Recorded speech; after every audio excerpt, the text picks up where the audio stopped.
भगवान श्री कृष्ण का जीवन और उनकी लीलाएं अद्भुत और रहस्यमय हैं। उनकी हर लीला में एक गहरा संदेश छुपा होता है जो जीवन के विभिन्न पहलुओं को समझाने के लिए प्रेरित करता है।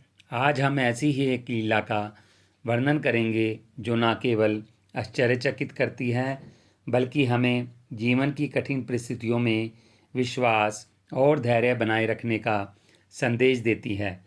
गोवर्धन पर्वत की लीला। ये कहानी द्वापर युग की है। श्री कृष्ण का जन्म मथुरा में हुआ था और बाल्यावस्था गोकुल में बिताई थी। जब वे छोटे थे उस समय गोप और गोपियों के जीवन का मुख्य आधार खेती और गाय पालन था। उनके लिए प्रकृति और भगवान इंद्र का विशेष महत्व था क्योंकि वर्षा के लिए इंद्र की पूजा होती थी। गांव में हर साल इंद्र पूजा का आयोजन होता था ताकि वर्षा समय पर हो और अच्छी फसल हो। एक दिन श्री कृष्ण ने देखा कि सभी लोग इंद्र की पूजा की तैयारियों में व्यस्त हैं।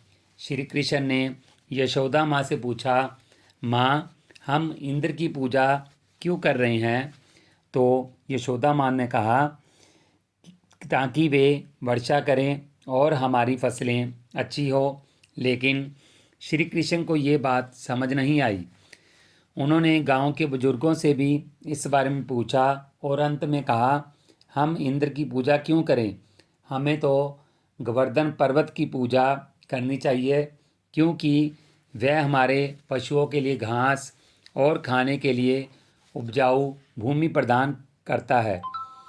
कृष्ण का तर्क सुनकर सभी गोप और गोपियाँ सहमत हो गए और इस बार उन्होंने गोवर्धन पर्वत की पूजा करने का निर्णय लिया।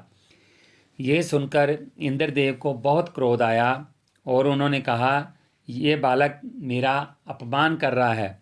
अब मैं मूसलाधार वर्षा करके गोकुल को तबाह कर दूंगा। इंद्र ने गोकुल पर लगातार मूसलाधार बारिश बरसाना शुरू कर दी। नदियाँ उफान पर थी, खेत और घर डूब रहे थे। चारों ओर हाहाकार मच गया। सभी लोग डर के मारे कृष्ण के पास आए और उनके से मदद की गुहार लगाने लगे।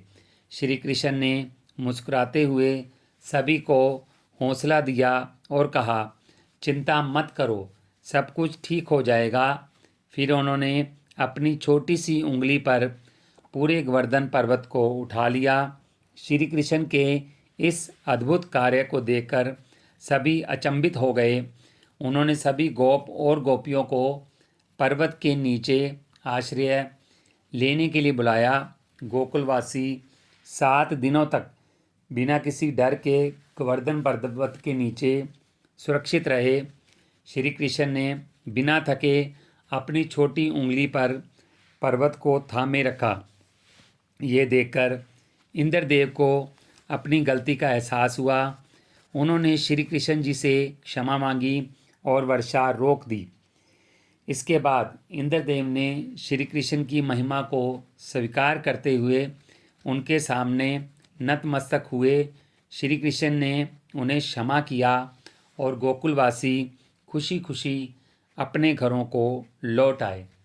इस प्रकार श्री कृष्ण ने न केवल गोकुलवासियों को इंद्र के प्रकोप से बचाया बल्कि ये संदेश भी दिया कि हमें जीवन में अहंकार और अधूरी मान्यताओं का त्याग कर सच्चे मार्ग पर चलना चाहिए।